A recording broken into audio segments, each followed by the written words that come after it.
bayan ng Pilipino. Ginagawa tayong mangmang nang sa ganon mapagpatuloy ang masamang motibo.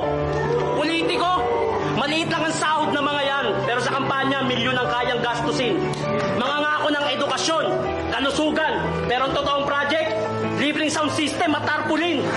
Iyon, relihiyon. Diyan ang dahilan kung bakit nagkabuklod-buklod ang mga Pilipino at nagkalabo-labo. Media, yan ang isang bagay na may dalawang muka. Kaya kanyang gawing mabuti at kaya kanyang gawing masama. Media ang boses ng sambayanan. Totoo. Noon, pero ngayon hindi na.